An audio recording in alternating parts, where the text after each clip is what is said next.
पुण्यात अखेर काँग्रेस सोबत ठाकरे गटाची युती झालेली आहे आणि आता जागा वाटप देखील अंतिम टप्प्यात आलेला आहे आणि यामध्ये ठाकरे गटाला ज्या काही जागा मिळणार त्यांच्या कोट्यातून मनसेला जागा दिल्या जाणार आहेत आणि त्याची बैठक देखील आता पुण्यात सुरू आहे।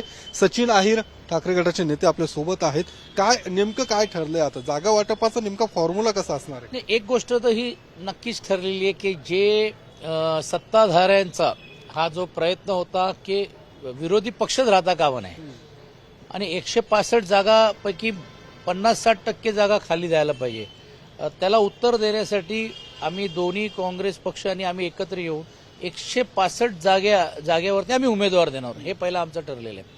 आणि त्याचा पहिला एक भाग म्हणून 45 जागेचा आज आम्ही एबी फॉर्मचा वाटप संध्याकाळी करणार आहोत आणि काँग्रेस 60 लोकांचा करणार आहेत आणि उद्या सर्वांना रात्रभर एबी फॉर्म देण्याचं काम होईल। आम्ही आमचे घटक जे पक्ष आहेत आणि काँग्रेसचे जे घटक पक्ष आहेत त्यांना त्या याच्यातून त्यांनी द्यायचं असं एक सूत्रवाद म्हणा किंवा एक सूत्र आपण बघितले आहे। मनसेने देखील 32 उमेदवारांची यादी तुम्हाला दिलेली आहे। मनसेला किती जागा तुम्ही देणार, काय ठरलंय? कसं आहे, त्यांची पहिली अपेक्षा खूप होती, मग 32 त्यांची एक यादी आली। शेवटी हा अलायन्स आहे तर म्हणजे हे नाही का नाही, आणि म्हणून त्यांच्याशी चर्चा करून सकारात्मक 20-21 जागा आम्ही देण्याचं काम केलं। राहिलेल्या पण काही जागा अजून कसे वाढवता येईल हा बघण्याचा प्रयत्न आम्ही होतोय।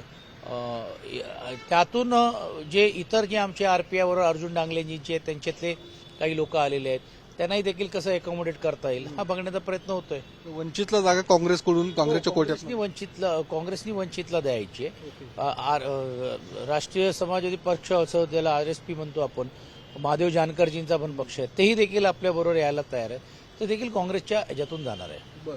दुसरे शरद पवार गट अंतिम म्हणजे टप्प्यात तुमच्या सोबत येणार एवढं चर्चा सगळ्या झाल्या होत्या स्थानिक नेत्यांसोबत, मात्र ते अचानकपणे अजित पवारांसोबत गेलं, यामुळे नेमकं या सगळ्या याच्यावरती परिणाम झालाय? आता हा प्रश्न त्यांना लागू होतोय, पण एक गोष्ट नक्की आहे की एक घटक पक्ष एकदा बसतो, चर्चा करतो आणि आपण तुम्हाला माहिती आहे की मनमोकळी करून चर्चा करतो। अनेक वेळा चर्चा अशा होत की इकडे कोण लढणार आहे तिकडे कोण लढणार आहे, तर ही विश्वासार्थीची एक गोष्ट असते। दुर्दैवी आहे की ते आमच्याबरोबर नाही, कारण ते राहिले पाहिजे होते असं आमचं मत आहे।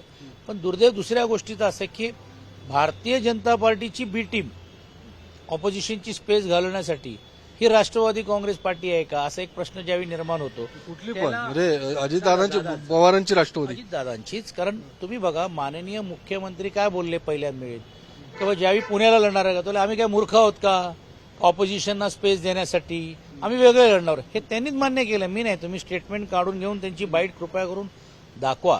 मग हे उद्या त्यांना जर जागा कमी पडले तर हे त्यांच्याबरोबर जाऊन बसतील, तर मग मूलभूत जी राष्ट्रवादी काँग्रेस पार्टी जी आहेत पवारसाहेब ती बसणार आहेत का, किंवा दादा आज जाहीर करतायत का की आम्ही सत्तेमध्ये आलो तरी देखील ह्यांच्याबरोबर नाही जाणार, हाही संभ्रम पुणेकरांच्या मनामध्ये। आणि म्हणून मला असं वाटतं जे विश्वासार्थी आहे कुठच्याही राजकीय पक्षाच्या बाबतीत, जसं आम्ही पहिली भूमिका घेतली, काही जरी झालं तरी आम्ही बोलणी सोडा, आम्ही जायचं तर सोडा, बोलणी पण आम्ही करणार नाही, ही भूमिका आमची पहिल्यापासून होती आणि ती शेवटपर्यंत पाळण्याचं काम आम्ही पुणे आणि पिंपरी चिंचवडमध्ये केलेलं आहे। पण तुम्ही जसं म्हणतात अजित पवारांची राष्ट्रवादी ही भाजपची बी टीम, त्यांच्यासोबत शरद पवारांची पण राष्ट्रवादी गेली ना, मग ती पण भाजपचीच बी टीम म्हणता येईल? नाही, असं आहे, मी कसं म्हटल्याप्रमाणे की बी टीम आहे का असं संभ्रम लोकांच्या मनामध्ये, आणि हा संभ्रम आम्ही नाही, हा संभ्रम मुख्यमंत्र्यांच्या त्या वाक्यानेच झालेला आहे।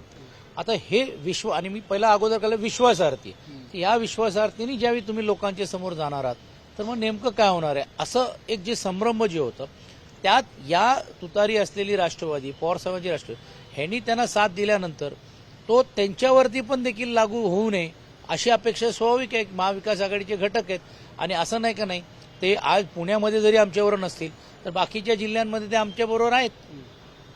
इतर वेळी त्यांची चर्चा हे होती, मात्र काल बारामतीत अदानी आलेत आणि त्यानंतर आज लगेच युतीचं काल रात्रीच त्यांनी जाहीर केलं। आता पूर्ण राज्यभराने बघितलंय, पण अडाणींचे संबंध त्यांचे काय आज आहेत अशातला भाग नाही, खूप अगोदरपासून आहे, मी स्वतः या गोष्टीची मला माहिती आहे।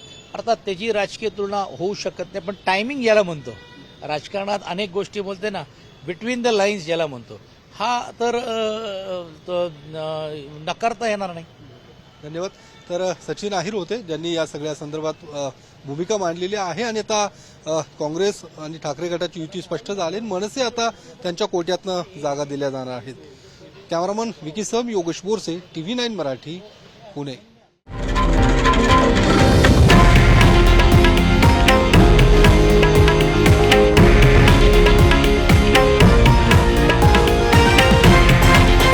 हे आहे देशातील नंबर 1 न्यूज नेटवर्क आणि आपण पाहत आहात TV9 मराठी, एकमेव.